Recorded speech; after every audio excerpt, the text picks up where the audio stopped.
Hansi police को बीती रात गश्त के दौरान कार सवार 3 युवकों से 37 लाख रुपए व 20 महंगे मोबाइल मिले हैं। तीनों युवकों को काबू कर पूछताछ की जा रही है। वहीं नकदी व मोबाइल को कब्जे में ले लिया गया है। नकदी के मामले में आयकर विभाग जांच करेगा। हांसी के एसपी मकसूद अहमद का कहना है कि अगर इस मामले में कोई कार्रवाई बनती है तो ही की जाएगी। तीनों युवक दिल्ली में मोबाइल बेचकर वापस लौट रहे थे। इनमें से एक युवक भाजपा नेता का रिश्तेदार बताया जा रहा है। एसपी मकसूद अहमद द्वारा पत्रकारों को जानकारी दी गई, जिसमें उन्होंने बताया कि बीती रात पुलिस पेट्रोलिंग कर रही थी। पीसीआर नंबर 3 को रात को जांच के दौरान एक कार संदेहजनक लगी। कार में 3 युवक बैठे हुए थे। उनको रुकवाकर पुलिस ने छानबीन की तो कार में 37,60,000 रुपए नकद व 20 मोबाइल बरामद हुए। नकदी व मोबाइल के बारे में तीनों युवकों से पूछताछ की गई तो वह संतोषजनक जवाब नहीं दे पाए। उन्हें पूछताछ के लिए पुलिस चौकी में ले जाया गया।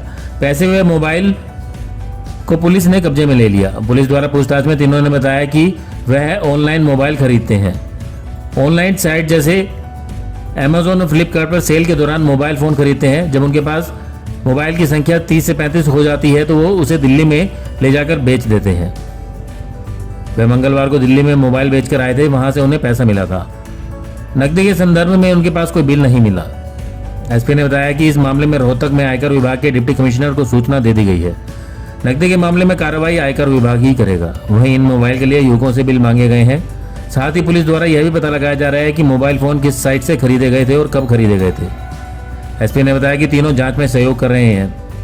इन तीनों युवकों की पहचान गांधी कॉलोनी निवासी अखिल, यश बिहाना व जय सोनी के रूप में हुई है। एसपी ने बताया कि युवकों का कहना है कि उनके पास इन सभी मोबाइल खरीद के बिल हैं। इस बारे में पूरी पूछताछ की जा रही है। तीनों युवकों का कोई आपराधिक रिकॉर्ड भी नहीं मिला है। काबू किए गए तीनों युवकों में से एक बीजेपी नेता का रिश्तेदार भी बताया जा रहा है। हमारे यहाँ पे जो नाइट में पेट्रोलिंग होती है, हमारी पीसीआर जो गश्त करती है, तो उसमें पीसीआर 3 ने रात्रि गश्त के दौरान एक वेन्यू गाड़ी जो थी उसको संदिग्ध के आधार पर राउंड अप किया था, जिसमें कि 3 नौजवान लड़के थे जो कि उस गाड़ी में बैठे हुए थे। और उनके पास से जब पूछताछ की गई और गाड़ी की भी तलाशी ली गई तो उसके दौरान उसमें से 37,60,200 रुपये नकद और उनके पास से 20 मोबाइल मिले। और जब उनसे इस बारे में पूछताछ की गई कि आप ये पैसे कहाँ से लेकर के आ रहे हैं, पैसे आपके पास में कहाँ से आए, मोबाइल आप कहाँ से लेके आए, तो वो कुछ संतोषजनक जवाब नहीं दे पाए। तो उसके बाद में उनको पूछताछ के लिए ले जाया गया चौकी में, और चौकी में ले जा करके और जो उनके पास में पैसे बरामद हुए थे और जो मोबाइल बरामद हुए थे उन सभी को 102 के अंदर हमने कब्जा में ले लिया पुलिस ने। और उसके बाद में उनसे पूछताछ की गई है। आज पूरे दिन भी उनसे पूछताछ की जा रही है। तो उन्होंने जो अभी तक पूछताछ में बताया है उन लड़कों ने, उन्होंने ये बताया है कि ये जो काम करते थे, ये मोबाइल जो है ऑनलाइन जो जितनी भी वेबसाइट्स होती हैं, फ्लिपकार्ट, अमेज़ॉन ऐप वगैरह हैं, उनके थ्रू जो ऑनलाइन जब सेल चलती है तो उसके थ्रू ऑर्डर करके ये मोबाइल ऑर्डर करते हैं। और जो फिर मोबाइल उनके पास में आ जाते हैं, जब ये मोबाइल इकट्ठे हो जाते हैं 30-35 की संख्या में, तो उनको वो ले जा करके दिल्ली में थोड़े मार्जिन पर बेच देते हैं, जिसमें उनको कुछ फ़ायदा हो जाता है। हर मोबाइल पे उनको, जैसे कि आईफोन होता है, महंगा फ़ोन है, तो उसमें हर फ़ोन पे उनको तकरीबन 1,500 से 2,000 रुपये बच जाते हैं। और जो सिंपल छोटे फ़ोन होते हैं उसमें किसी में 100 रुपये, किसी में 200 रुपये, किसी में 500 रुपये की बचत हो जाती है। और ये काम किया करते हैं। और ये जो पैसा है ये उन्होंने जो अभी कल वो गए थे दिल्ली में और मोबाइल जो बेच के आए थे, तो उससे जो उनको पैसा जो आमदनी हुई थी वो पैसा था ये। लेकिन अभी इस बारे में, क्योंकि ये जो पैसा है इसका कोई ना उनके पास में कोई बिल था बेचने का, ना कुछ था, तो अभी हमने इसके बारे में जो इनकम टैक्स अथॉरिटी को सूचित कर दिया है। रोहतक में डिप्टी कमिश्नर जो हमारे इनकम टैक्स के बैठते हैं उनको सूचित कर दिया गया है। और वो उसमें कार्रवाई जो भी बनेगी टैक्सेशन के आधार पर, टैक्स की कोई अगर उन्होंने चोरी करी है या कोई भी ऐसी कार्रवाई जो बनेगी वो करेंगे। और साथ ही साथ हम भी देख रहे हैं, उनसे पूछताछ कर रहे हैं और उनसे सारे हमने बिल वगैरह भी मांगे हैं और पूरा रिकॉर्ड मांगा है कि उन्होंने जो भी मोबाइल जहाँ से भी ऑर्डर किए थे किस तरीके से किए थे, और उसकी भी जाँच की जा रही है। और जाँच करने के बाद में अगर उसमें कोई भी कानूनी कार्रवाई जो हमारी तरफ से पुलिस की कार्रवाई बनती होगी तो वो भी अमल में लाई जाएगी। हाँ, 3 लड़के हैं जो कि इसमें आए हैं। जो 3 लड़कों का जो नाम हम बता देते हैं। वैसे अभी तक क्योंकि है कि अभी जांच में ऐसा कोई तथ्य हमारी तरफ से कानूनी तौर पे पुलिस की तरफ से कोई ऐसा नहीं आया कि कोई इनकी कोई आपराधिक कोई बात आई हो। इनका कोई आपराधिक रिकॉर्ड भी नहीं है पीछे का। अखिल है सन ऑफ नरेश कुमार, ये गांधी कॉलोनी हांसी का रहने वाला है। यश भयाना है सन ऑफ विपिन कुमार। और तीसरा है जय सोनी सन ऑफ देशराज। तीनों हांसी के ही रहने वाले लड़के हैं और तीनों ही ये साथ में ही गाड़ी में थे जबकि दिल्ली से वापस आ रहे थे।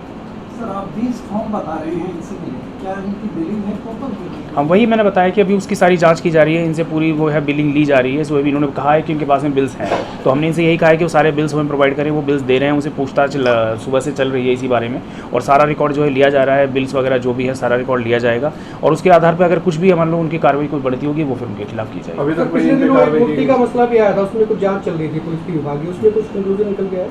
नहीं देखिए, उसकी जो जांच है वो हांसी ज़िले में नहीं हो रही है। जो मुकदमे हैं उनकी जांच भी एक SIT ADGP साहब ने बना रखी है, वहाँ चल रही है। और जो डिपार्टमेंटल जो इंक्वायरी चल रही है मुलाजिमों के खिलाफ जो सस्पेंडेड अंडर सस्पेंशन है, वो भी जींद ज़िले से चल रही है। तो उनकी इस बारे में मैं कुछ नहीं कह पाऊँगा, वो जो है जो जाँच अधिकारी हैं वही कुछ कह पाएंगे इस बारे में।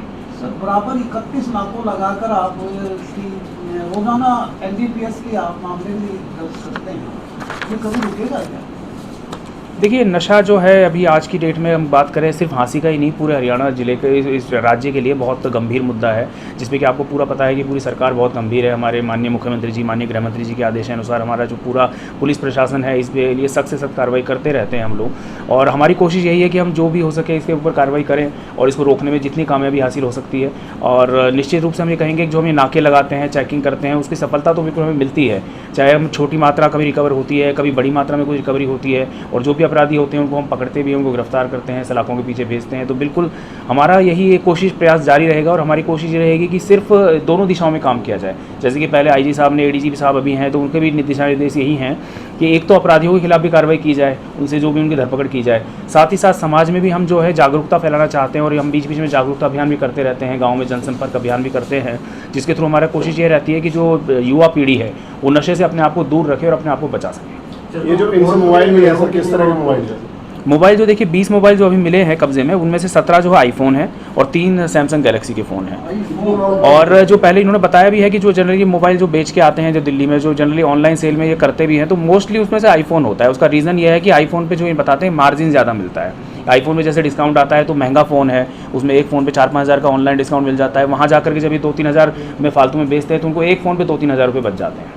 सर पिछले दिनों आपने एक वीडियो डाला था अपनी वॉइस ऑडियो रिकॉर्डिंग, ऑडियो नहीं देखिए, वो ऑडियो मैंने उस बारे में हमारे PRO साहब के माध्यम से आप लोगों के ग्रुप से मैसेज भी करवाया था कि वो ऑडियो मेरा था ही नहीं, वो किसी ने मेरे नाम से वो ऑडियो वायरल किया। उसकी भी मैंने अभी हमारी साइबर सेल जो है वो उसकी भी जांच कर रही है पीछे से कि वो कहाँ से, वो मेरी ऑडियो है ही नहीं, मेरी आवाज़ ही नहीं है, वो किसी ने मेरा नाम यूज़ करके वो ऑडियो बना करके डाली है। तो इसमें अभी तक सर कोई कार्रवाई जो नहीं, इसमें अब मैंने बताया कि अभी जांच हम उसकी कर रहे हैं। कानूनी कार्रवाई जो भी पुलिस के हिसाब से बनती होगी हम बिल्कुल अमल में लाएंगे। बाकी साथ ही साथ लेकिन टैक्सेशन की कार्रवाई तो बिल्कुल यकीनन बनेगी। तो इनकम टैक्स अथॉरिटी को सूचित कर दिया है, वो अपने आधार पर इसकी जांच करेंगे और उनकी जो भी कार्रवाई बनती होगी वो करेंगे। ब्यूरो रिपोर्ट, नई ताज़ा न्यूज़, हिसार। लेटेस्ट वीडियोस के लिए सब्सक्राइब करें हमारा चैनल नई ताज़ा न्यूज़ और दबाएं बेल आइकॉन ताकि आप मिस ना करें कोई भी अपडेट।